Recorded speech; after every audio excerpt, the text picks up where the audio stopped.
Então eu vou começar, tá? Crianças, parem. Ai, essas crianças no bunker, gente. Nossa, Vai não ser dá bom. pra fazer experimentos mais como antigamente. Não dá, tá vendo? Olha aí, só gritando. Helgi, silêncio aí, Meritíssimos e meritíssimas, está começando mais um Toga Voadora. Eu tô meio fanha aqui, então desculpe minha voz. É cansaço, gente. Isso aqui é a labuta, é o trabalho que gerou uma alergia a trabalho na noite. Essas coisas acontecem. Férias, please.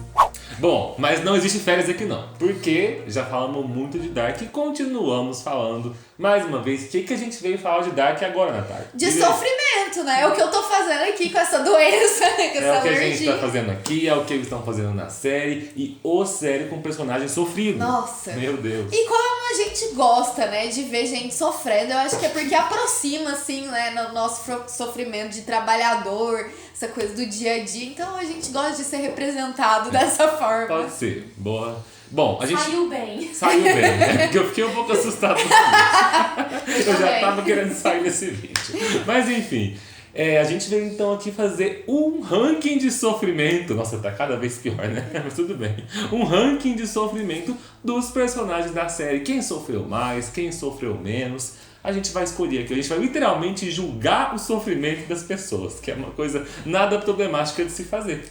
Bom, a gente tem esse canal é pra julgar as coisas mesmo, né? Senão a gente não tinha se formado em direito. Mas só queria dizer que foi muito difícil a Sim. gente escolher só 5 personagens. Teve personagens que a gente acha que sofreu muito, só que a gente não colocou. Então, já vou falar pra vocês deixarem aqui nos comentários, né, seu ranking com todos os personagens da série. Qual a ordem que você acha de quem sofreu mais ou menos? Sim, Luiz tem uns 20 e tantos personagens aqui, porque aqui nesse vídeo a gente só vai listar 5.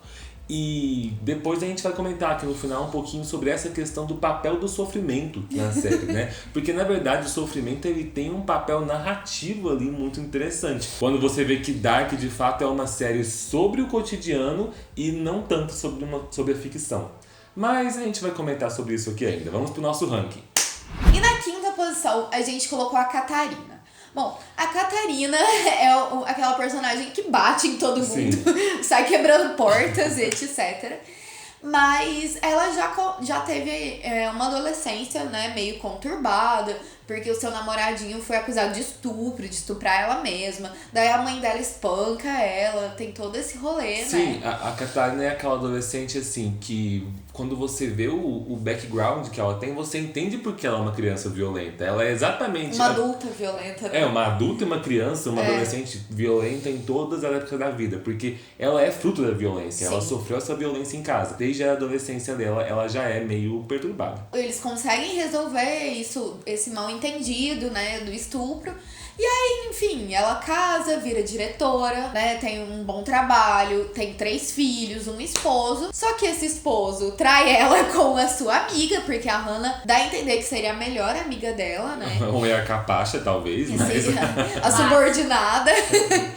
Mas assim, mesmo assim, ela tinha alcançado aquilo que poderíamos chamar de... Dá pra chamar de American Way of Life? Ou Sim. o que é na Alemanha? Um Né? German Dream of Life? Ela era bem vista na sociedade, né? Por ser diretora, por ter 3 filhos, um marido. Mas aí ela descobre essa traição e o filho dela some.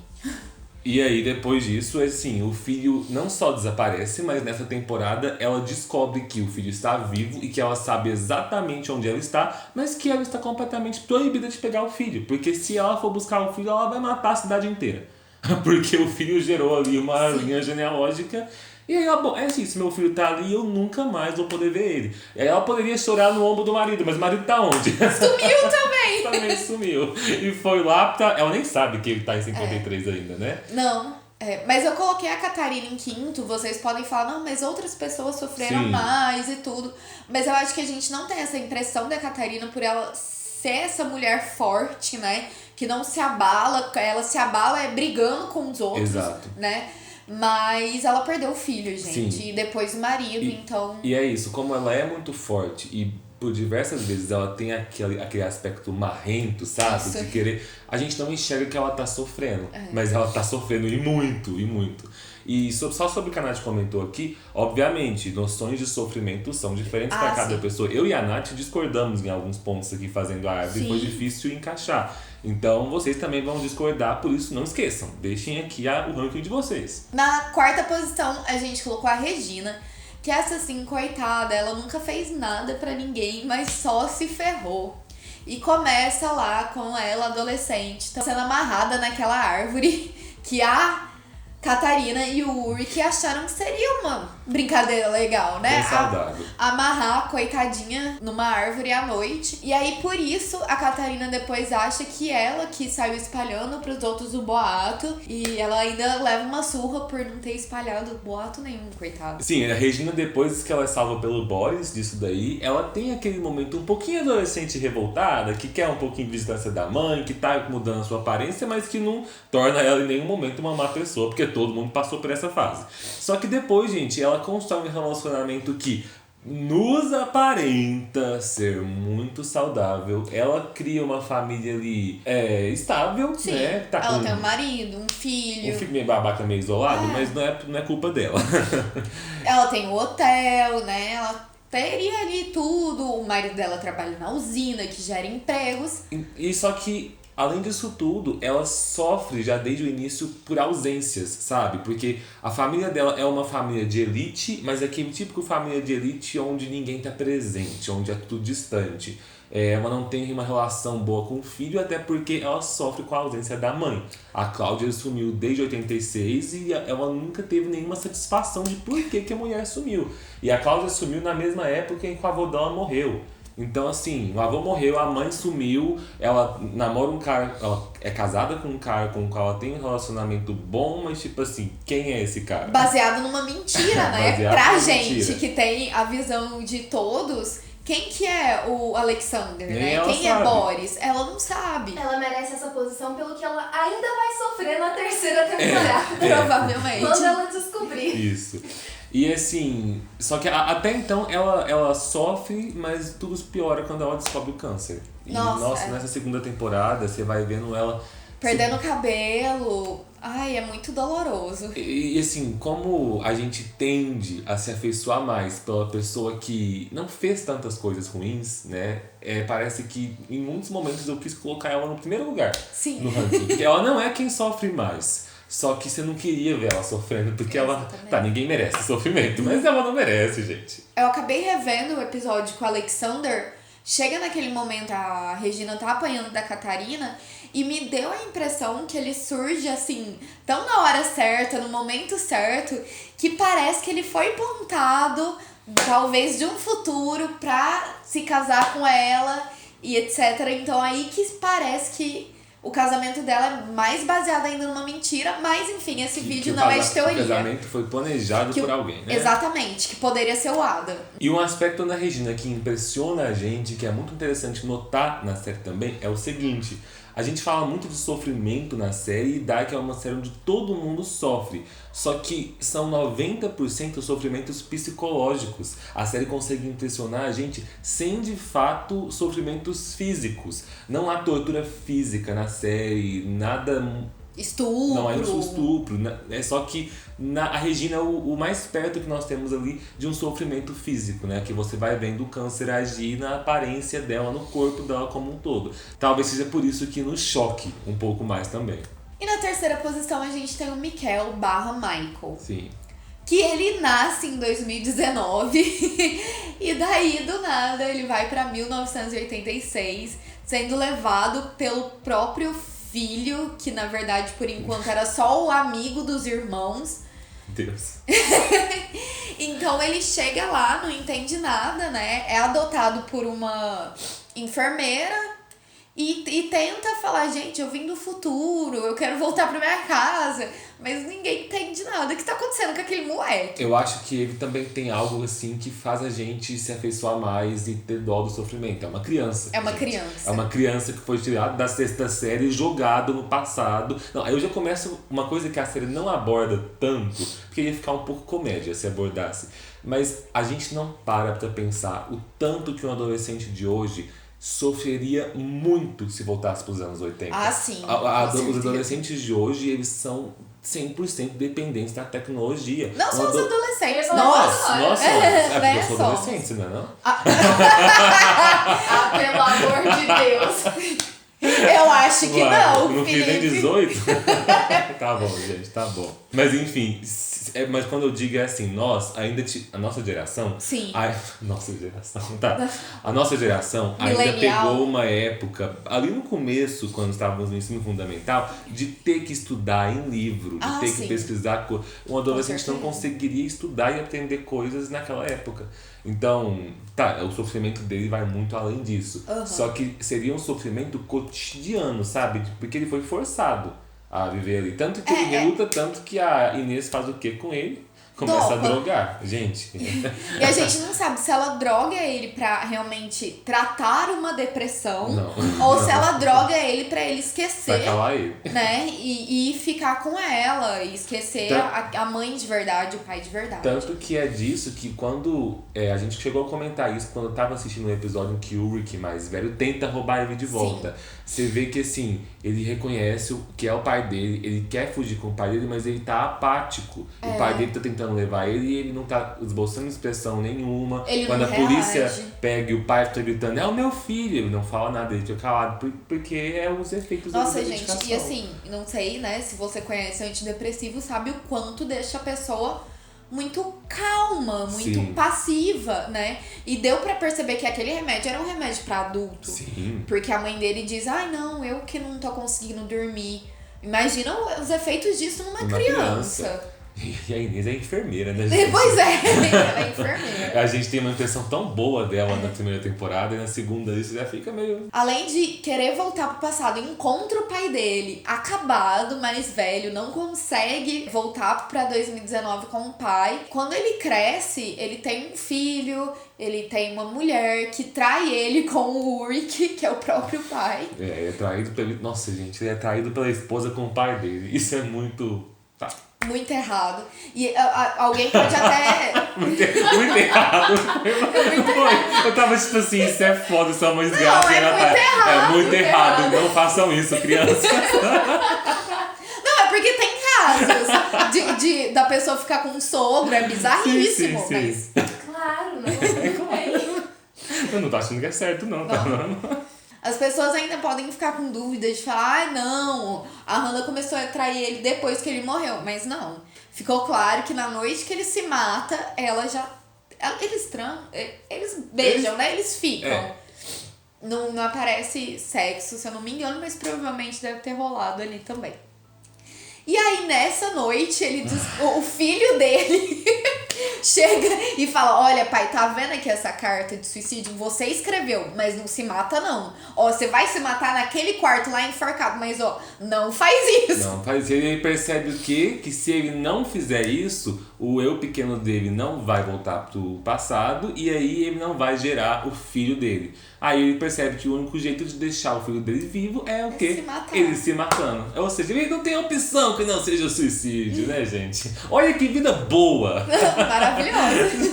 De repente você descobre, gente, eu não tenho opção, eu tenho que me suicidar hoje à noite. Deixa eu me organizar aqui então pra arrumar Por quê? tudo. Porque meu filho me falou isso e eu tenho que falar pro meu filho que foi ele que sumiu comigo lá em 2019 e que ele tem que fazer isso de novo. Uma coisa que eu sinto ali na série, por mais que, gente, não estou de forma alguma romantizando por algo legal no suicídio, mas quando isso acontece ali com o Michael, dá uma sensação de alívio. Que quando o filho dele fala que ele tem que cometer suicídio, é quase um alívio pra ele. Porque ele pensa, beleza, essa desgraça vai acabar, vamos ali. É a sensação que eu tenho quando ele também. tem. Eu tive essa sensação, mas por favor, gente, Por favor, não gente. use isso de o gatilho. Michael está errado, o Michael está Marcos tá errado, o errado. Michael está errado. Então vamos para a segunda posição, que é o Jonas, né? Jonas, Eu nem sei por onde começar a falar dessa pessoa. Bom, Até porque você não sabe nem por qual ponto da linha do tempo começar a falar dele. Ele é um adolescente normal, até que o pai dele morre, né? Vamos na ordem cronológica, que é mais fácil. O pai dele morre, ele vai pra uma clínica, porque ele fica, né, sem chão. E ele chega lá e descobre que a sua amada, né, tá namorando o seu melhor amigo. E que é com quem ele tinha tido um lance, como se fala? É um rolo. Um rolo. Uma coisa. Só que é o seguinte, eu tive uma visão... Esse é o sofrimento dele? Não, mas é bom você ter feito esse comentário, sabe por quê? Durante a temporada eu não achava que ele sofria muito. Aí a gente fez um comentário em algum dos episódios que me fez ter uma visão completamente diferente. Enxerga a história do Jonas como um adolescente.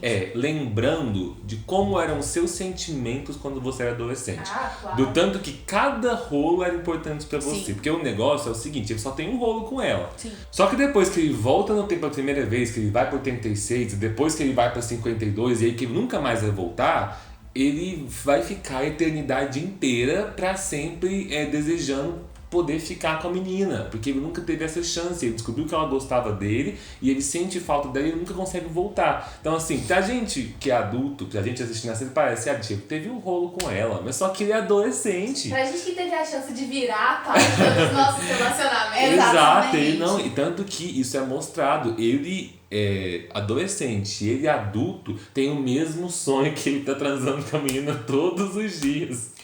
Porque além disso, além dele voltar no tempo, né, quando ele encontra ele mesmo, encontra o seu pai criança, descobre que ele não pode trazer o Michael pra 2019, ele descobre que a mulher que ele ama, além de estar namorando seu melhor amigo, é a tia dele.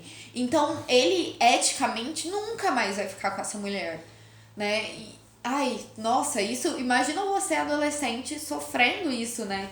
Já, pra um adolescente normal, isso já seria muito sofrimento. Pro Jonas ainda. E eu acho que o pior de tudo ali na segunda temporada ele ainda é adolescente. Só que por mais que todo mundo esteja falando pra ele que o ciclo é inquebrável e tudo mais, ele tá tentando quebrar o ciclo. Sim. Quando ele vai até o pai, ele percebe que realmente ele não consegue quebrar o ciclo.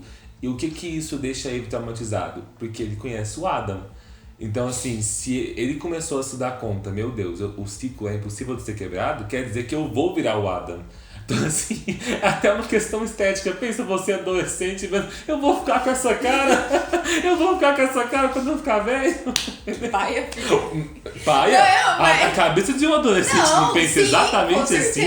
Com certeza. Se eu fosse adolescente, ia ser a primeira coisa que eu ia pensar quando eu olhasse pro Adam. Eu não quero ficar daquele jeito.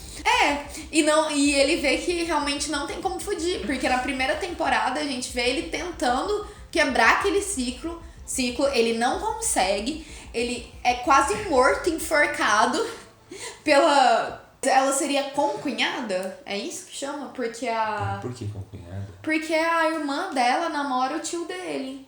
Não, é o Magnus. Então, o Magnus é tio dele. A Marta é tia dele. É mesmo. É verdade.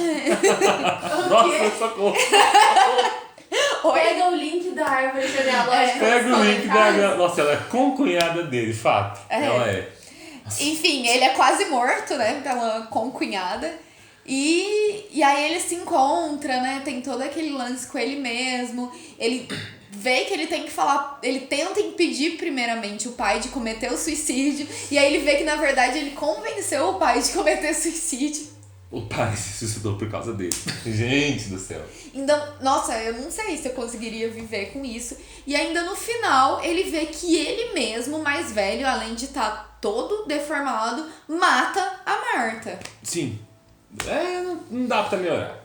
Então vamos pra primeira posição. E antes, já curte esse vídeo, se inscreve no canal, compartilha esse vídeo no WhatsApp com seus amigos, com seus familiares. Você falou assim, vamos pra primeira posição com tanta alegria. Assim, vamos da a pessoa que mais sofreu essa noite.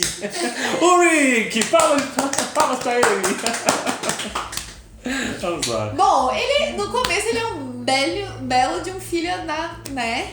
Mas, gente, ele paga todos os karmas de todas as vidas, né? Eu sempre achei que, assim, poucas coisas iriam me fazer dizer que, não, tal pessoa traiu, mas você releva. Agora esse é um caso. Ele traiu, ele também, gente, releva. Porque, pelo amor de Deus. Bom, então vamos sofreu. retomar cronologicamente a vida Sim. do Urk, né?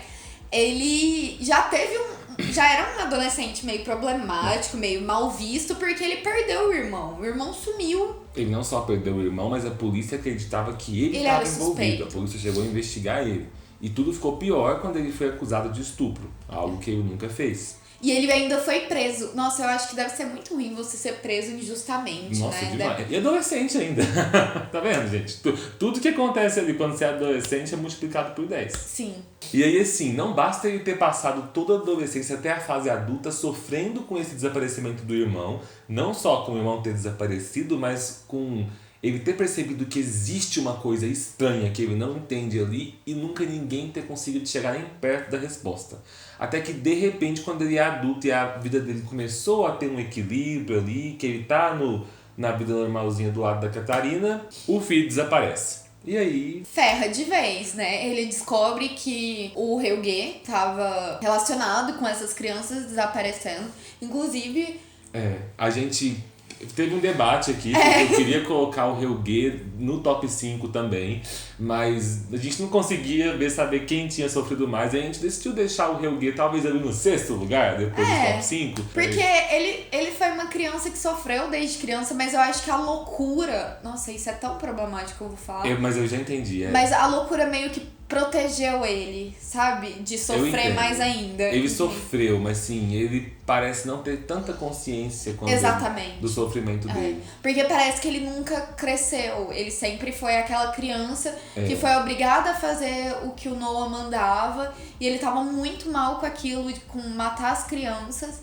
Então, assim, ele sofreu. Nós não estamos falando que ele não sofreu. Mas é porque nessa tentativa muito difícil de fazer algo tão relativo como relativizar o sofrimento das pessoas, a gente colocou ele em 6º. Bom, mas continuando por Urk, ele descobre que o Helge tem algo envolvido, tenta matar a criança, não consegue matar a criança, vai preso de novo pela morte das outras crianças e ainda em ordem cronológica. A Hannah aparece lá só pra humilhar ele. Pensa nisso. Pensa. Primeiro ele é um pai. O filho dele desapareceu. Então todo pai fica muito pensando, o que meu filho tá passando? E ele sabe que o filho dele tá no passado. Então isso já incomoda ele o tempo todo. Aí ele vai voltar, mas ele volta pro tempo errado. Aí já dá um desespero maior por ele e pelo filho. De repente ele é preso e ele se dá conta de que ele não vai voltar. Aí ele encontra uma pessoa que veio em 2019, então por um momento vem uma fagulha de esperança nele. Sim, inclusive ele fala, você é a Hannah mesmo ou você é um anjo? Sim, né? Porque... até porque um detalhe importante, que contradiz com o que eu falei mais cedo. Ele sofre tortura física. Ele é espancado pelos policiais. A gente não vê a tortura física dele, assim. É verdade. Mas ele chega a sofrer. Tanto que ele tá bem abalado quando a Hannah aparece. E aí ela chega lá pra falar, você me ama? Gente, eu entendo que as pessoas serem rejeitadas é muito difícil, mas você viajar no tempo pra falar pro cara, olha, você me ama ou você ama sua mulher? Gente, quando ela vira pra ele e pergunta, quando ela começa a falar, se você pudesse escolher hoje, eu falei, não, ela não voltou no tempo pra isso. Mas claro que a Hannah não voltou só pra ferrar o Urk, né? Inclusive a gente falou isso na nossa live de domingo. Se você não assistiu, ela tá salva aqui no canal, pode assistir. Mas foi uma bela de uma desgraçada por ter feito isso. E aí ele acaba envelhecendo no manicômio, ele passa a vida toda dele preso como louco, até que o Tiedemann, né, vai falar, você conhece esse moleque? Meu filho, ele tá vivo, cadê meu filho? E isso é assim, pra você ver que ele ficou louco, ele perdeu toda a lucidez, mas a preocupação com o filho continuou. Ele pensava no filho todos os dias. A gente não consegue pensar o que a cabeça desse cara... Nossa, enquanto eu via aquelas cenas, me dava tanta agonia de ver ele velho. É muito desespero, né? E aí ele consegue achar o filho, consegue resgatar e o filho é tirado dele. Ele chega na porta da caverna pra voltar e... tá bom. É isso. Gente, isso. Então, eu não sou mãe, o Felipe não é pai, mas a gente tenta entender um pouco, né, o quanto é sofrido isso, né? Porque diferente da Catarina, que ainda tava em 2019, ainda tinha o apoio dos outros filhos, ele tava sozinho. Sim. Ele não tava nem na mesma época, né? E ainda é aquela coisa de 2019 você ir pra 1953. Nossa, a diferença de mundo. Enfim, ele sofreu de todas as formas. E por isso que a gente considerou ele como primeiro. E essa foi a nossa lista, né? Pra segunda temporada. Porque a terceira temporada pode trazer novos acontecimentos que vão mudar essa lista, porque a Charlotte é filha e mãe da Elizabeth e Elizabeth... E vó, e tataravó. eu não consigo imaginar como vai ficar a cabeça dessas duas mulheres. Bom, a questão é que é muito interessante a gente enxergar o sofrimento em Dark, como ele funciona ali. A gente fez um vídeo falando sobre as relações de Dark com Predestinado, e isso chega a ser importante não só para a construção do roteiro, mas até para uma questão da filosofia que existe ali na série.